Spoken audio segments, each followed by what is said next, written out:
এজন্য তাফসিরে ইবনে কাসির, তাফসিরে কবির সহ প্রসিদ্ধ সব তাফসিরের মধ্যে আসছে যে এই পৃথিবীর যত গায়েব আছে সব এই পাঁচটি বিষয়ের সাথে কোনো না কোনোভাবে সম্পৃক্ত।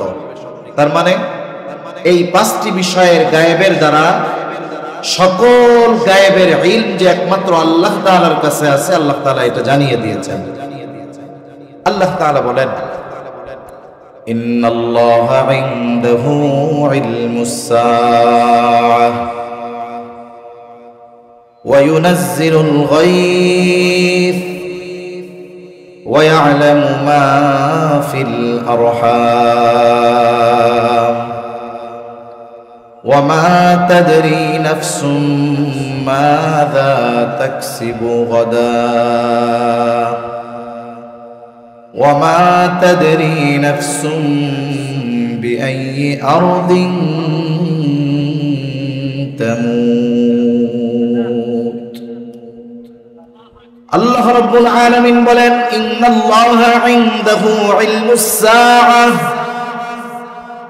নিশ্চয়ই কিয়ামত কখন হবে এই জ্ঞান এই ইলম একমাত্র যার কাছে আছে তিনি কে? জোরে বলেন।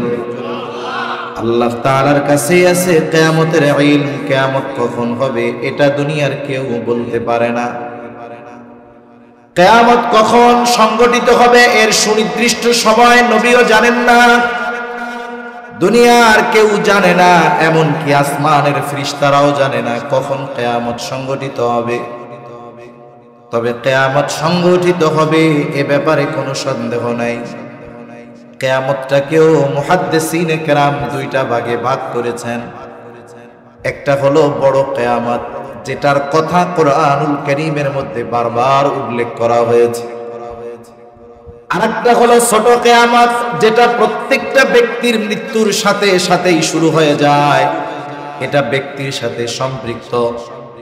তবে মূল বড় কিয়ামত কখন সংগঠিত হবে এটার খবর নবীজির কাছেও নাই। এই খবর নবীজিও জানেন না, ফেরেশতারাও জানেন না। হাদিসের মধ্যে প্রসিদ্ধ একটি হাদিস আছে, যেই হাদিসকে বলা হয় হাদিসে জিবরিল। লম্বা হাদিস। জিবরাইল আলাইহিস সালাতু ওয়াস সালাম মানব আকৃতিতে নবীজির কাছে এসেছেন। উদ্দেশ্য হলো সাহাবায়ে কেরামকে দ্বীনের মৌলিক বিষয়গুলো শিক্ষা দেওয়া। এটা সংগঠিত হয়েছে প্রশ্ন উত্তরের মাধ্যমে। হযরত ওমর রাদিয়াল্লাহু তাআলা আনহু থেকে বর্ণিত লম্বা বর্ণনা। জিবরাইল আলাইহিস সালাম এসেছেন, নবীজিকে অনেকগুলো প্রশ্ন করেছেন। প্রশ্নগুলোর মধ্যে একটি প্রশ্ন ছিল আখবিরনি আনিস সাআহ। জিবরাইল আলাইহিস সালাম মানব আকৃতিতে নবীজির সামনাসামনি বসে নবীজিকে জিজ্ঞাসা করে, আপনি আমাকে কিয়ামতের ব্যাপারে খবর দেন। তার মানে কিয়ামত কখন সংগঠিত হবে আপনি আমারে একটু জানায়া দেন। প্রশ্ন করতেছে জিবরাইল আলাইহিস সালাম। তবে নবীজি তো তাকে চিনতে পারছে যে এটা আসলে মানুষ না, এটা হলো ফেরেশতা জিবরিল। নবীজি কি জবাব দিয়েছেন? নবীজি জবাব দিয়েছেন, মাল মাসউলু আনহা বিআলামা মিনাস সাইল। এই ব্যাপারে প্রশ্নকারীর চাইতে যাকে জিজ্ঞাসা করা হয়েছে সে বেশি জানে না। তার মানে কিয়ামত কখন হবে আপনিও জানেন না, আমিও জানি না। যে জিজ্ঞাসা করছে সেও যেমন জানে না, যাকে জিজ্ঞাসা করা হয়েছে কিয়ামত কখন সংগঠিত হবে সেও জানে না। এজন্য নবীজিকে যারা আলিমুল গায়েব বলেন তাদের এই বিশ্বাস আকীদা সঠিক না ভুল? নবীজি গায়েবের খবর জানেন। যদি জানতেন, ইহুদিরা আমার আপনার নবীজিকে বারবার হত্যার অপচেষ্টা করেছে। একবার নবীজি সাল্লাল্লাহু আলাইহি ওয়াসাল্লামকে হত্যা করার জন্য ষড়যন্ত্র করেছে তারা। একজন ইহুদি মহিলা নবীজি সাল্লাল্লাহু আলাইহি ওয়াসাল্লামকে দাওয়াত দিয়েছে। আহলে কিতাব নবীজি এই জন্য দাওয়াত গ্রহণ করেছেন। এইবার সে ছাগলের গোশতের সাথে বিষ মিশায়া খাদ্য পরিবেশন করছে, গোশত পরিবেশন করেছে। নবীজি সাল্লাল্লাহু আলাইহি ওয়াসাল্লাম গোশতের টুকরা গালের মধ্যে নিয়েছেন, চিবিয়েছেন, তবে এখনো গিলে ফেলেন নাই। স্বাভাবিকভাবে কোনো খাবার যদি আমরা গালের মধ্যে নেই, গোশত হোক আর যেটাই হোক, যখন আমরা খাবারটাকে চিবই, বলেন তো ওই সময় খাবারের কিছু বস্তু আমাদের ভেতরে যায় কি যায় না? স্বাভাবিকভাবে কিছু স্বাদ ভেতরে চলে যায়।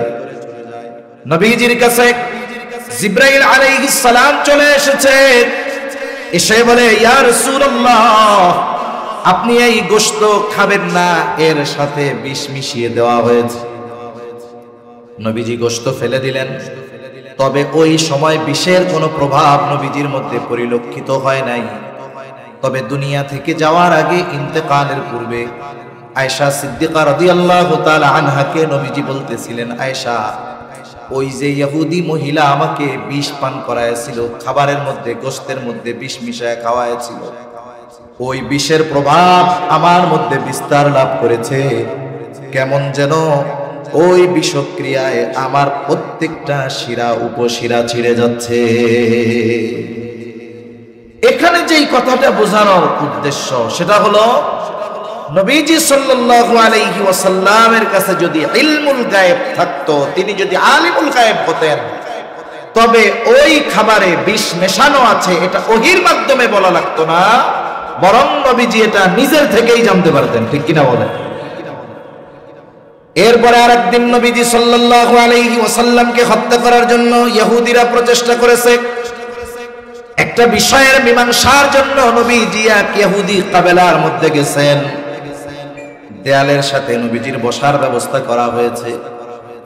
ইহুদিরা ষড়যন্ত্র করলো, মুহাম্মদ এখানে বসবে আর দেয়ালের উপর থেকে তার মাথার উপরে বড় পাথর ফেলে দেওয়া হবে। পাথর যদি মাথার উপরে ফেলে দেওয়া হয়, মাথা ছিন্ন বিচ্ছিন্ন হয়ে যাবে, মুহাম্মদ মারা যাবে। তারা এই ষড়যন্ত্র করেছে। নবীজি ওই জায়গায় গিয়াও বসছেন। ইতিমধ্যে ফেরেশতা এসে জানায় দিল, পয়গম্বর, তারা কিন্তু আপনাকে মারার ষড়যন্ত্র করতেছে, আপনি সরে যান। নবীজিকে জানানো হলো, এরপরে নবীজি সরলেন।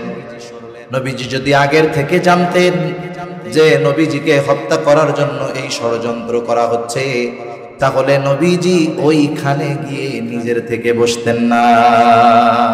তার মানে এই যে ষড়যন্ত্র নবীর অদৃশ্যে করা হচ্ছে গোপনে, এটা নবীজি জানেন না। আবার আরেকবার নবীজি সাল্লাল্লাহু আলাইহি ওয়াসাল্লামকে জাদু করা হয়েছে। লাবিদ ইবনে আসদ জাদু করছে। একটা ভাঙা চিরুনির মধ্যে নবীজির চুল নিয়ে 11টা গিট দিয়ে নবীজিকে জাদু করা হয়েছে। জাদুর প্রভাবও নবীজির মধ্যে দেখা দিয়েছে। হাদিসের মধ্যেও আসছে, নবীজি সাল্লাল্লাহু আলাইহি ওয়াসাল্লাম জানায় দেন, এই জাদুর প্রভাব এটা বাস্তব। নবীজি সাল্লাল্লাহু আলাইহি ওয়াসাল্লাম ভুলে যাইতেন, ওনার মনে হইতো এটা তিনি করেছেন, একবার মনে হইতো করেন নাই। খুব পেরেশানের মধ্যে পয়গম্বর, কি অবস্থা কি হলো নবীজি জানেন না। একদিন নবীজি শুয়ে আছেন, নবী রাসূলগণ ঘুমান, কিন্তু একেবারে বেহুশ হয়ে যান না। এই জন্য নবীগণ ঘুমের মধ্যে যেই স্বপ্নটা দেখে ওটাও হলো ওহী। নবীজি ঘুমায় আছে, দুইজন ফেরেশতা, একজন মাথার কাছে একজন পার কাছে, আয়েশা একজন একজনকে জিজ্ঞাসা করে, এনার কি হইছে? বলে, এনাকে জাদু করা হয়েছে। কে জাদু করছে? বলে, অমুক করছে। কিভাবে করছে? বলে, ভাঙা চিরুনিতে মাথার চুল নিয়া এটাকে গিট দিয়ে জাদু করা হয়েছে। জাদুর সামগ্রী কোথায় আছে? বলে, অমুক পরিত্যক্ত কূপের মধ্যে চাপা দিয়ে রাখা হয়েছে। নবীজিকে ওহীর মাধ্যমে জানায় দেওয়া হলো। এইবার নবীজি সাল্লাল্লাহু আলাইহি ওয়াসাল্লাম ওই কুয়ার কাছে গেলেন, একজনকে নামালেন। পরিত্যক্ত কূপের ভিতরে ওই চিরুনিতে গিট দেওয়া 11টা গিট দেওয়া অবস্থায় পাওয়া গেল। সূরা ফালাক, সূরা নাস নাজিল হলো। নবীজি এক একটা করে আয়াত তিলাওয়াত করলেন, আর এক একটা করে গিট ফু দিলেন, আর এক একটা করে আয়াত তিলাওয়াত করলেন, ফু দিলেন, আর 11টা গিট খুলে গেল। নবীজি সাল্লাল্লাহু আলাইহি ওয়াসাল্লামের উপর থেকে জাদুর প্রভাব সব চলে গেল। তাহলে এই বিষয়টা আমাদের আকীদা যে আল্লাহ হলেন আলিমুল গায়ব, নবীজি আলিমুল গায়েব না, তবে নবীজির কাছে গায়েবের খবর আছে কতটুকু, যতটুকু আমার আপনার নবীজিকে জানিয়েছেন কে? আরো জোরে বলেন কে? আল্লাহ জানিয়েছেন। যেহেতু ওই হাদিসের অংশটা বললাম, ওই হাদিসের কিয়ামত সম্পৃক্ত বাকি অংশটুকু একটু বলি আপনাকে। এবার জিবরাইল আলাইহিস সালাম নবীজিকে জিজ্ঞাসা করতেছেন, তাহলে এর কিছু নিদর্শন বলেন, কিয়ামতের কিছু নিদর্শন বলেন। নবীজি সাল্লাল্লাহু আলাইহি ওয়াসাল্লাম এক নম্বরে বললেন, আনতালিদাল আমাতু রাব্বাতাহা। নবীজি সাল্লাল্লাহু আলাইহি ওয়াসাল্লাম বললেন, দাসী তার মনিবকে জন্ম দিবে, দাসী তার মনিবকে প্রসব করবে। মুহাদ্দিসিনে কেরাম অনেক ব্যাখ্যা করেছেন, এর মধ্যে একটা ব্যাখ্যা হল, দাসী তার মনিবকে পেটে ধরছে, দুনিয়ায় ভূমিষ্ঠ করেছে, এটা কিভাবে সম্ভব? বলে এটা এভাবে হতে পারে, একটা মা সন্তানকে পেটে ধারণ করছে, পেটে ধরছে, এই সন্তান দুনিয়ায় ভূমিষ্ঠ হয়েছে, সন্তানকে ওই মা দুধ পান করায়ছে, একটা সময় সন্তান বড় হয়েছে, বিবাহ শাদী করেছে, সম্পদের মালিক হয়েছে, এখন এই মা তার কাছে বোঝা হয়ে গেছে। বরং অনেক ক্ষেত্রে বাড়ির চাকরানি দাসীর মতো আচরণ এই মায়ের সাথে করা হয়। বলে মা যদি বাসায় কাজ না করে, ওই গর্ভধারণকারিণী মাকে খানা পর্যন্ত দেওয়া হয় না। সমাজে আপনাদের অঞ্চলে না থাকতে পারে এইরকম একটা দুইটা না, আমাদের দেশে হাজার হাজার ফ্যামিলি আছে যে মায়ের সাথে সন্তান এই ধরনের আচরণ করে, আছে না নাই? এটা কিয়ামতের আলামত।